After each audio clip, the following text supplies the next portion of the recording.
ಇದೋ ನಿಮಗಾಗಿ. ಜೀವನ ಅಂದ್ರೆ ಏನು? ನಮ್ಮಲ್ಲಿ ಎಲ್ಲರೂ ಎಷ್ಟು ಬಾರಿ ಕೇಳಿಕೊಂಡಿರುತ್ತೇವೆ, ಜೀವನ ಅಂದ್ರೆ ಏನು? ಯಾರಿಗೋ ಅದು ಕನಸುಗಳ ಪಯಣ, ಯಾರಿಗೋ ಕಠಿಣ ಹೋರಾಟ. ಆದರೆ ಎಲ್ಲರಿಗೂ ಅದು ಅಮೂಲ್ಯ.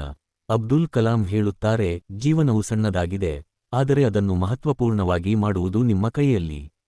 ವೈಜ್ಞಾನಿಕ ದೃಷ್ಟಿಯಿಂದ ಜೀವನವೊಂದು ಜೀವದ ಚಲನೆಯ ಕ್ರಮ, ಉಸಿರಾಟ, ಬೆಳವಣಿಗೆ, ಪ್ರೇಮ. ತಾತ್ವಿಕ ದೃಷ್ಟಿಯಿಂದ ಜೀವನವೊಂದು ಪಯಣ. ನಾವು ಎಲ್ಲಿಗೆ ಹೋಗುತ್ತಿದ್ದೇವೆ ಎಂಬುದಕ್ಕಿಂತ ಆ ದಾರಿ ಹೇಗಿದೆ ಎಂಬುದೇ ಮುಖ್ಯ.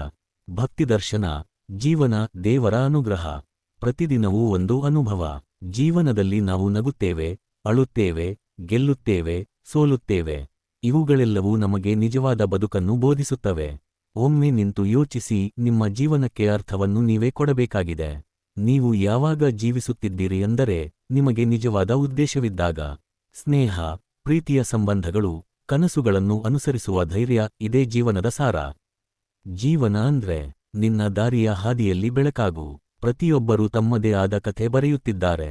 ನೀವು ಯಾವ ಕಥೆ ಬರೆಯುತ್ತಿದ್ದೀರಿ? ಈ ರೀತಿಯ ಸ್ಫೂರ್ತಿದಾಯಕ ವಿಷಯಗಳಿಗೆ ನಮ್ಮ ಚಾನೆಲ್ನು ಸಬ್ಸ್ಕ್ರೈಬ್ ಮಾಡಿ. ಬದುಕು ಸುಂದರ, ಬಾಳೋಣ ಅರ್ಥಪೂರ್ಣವಾಗಿ.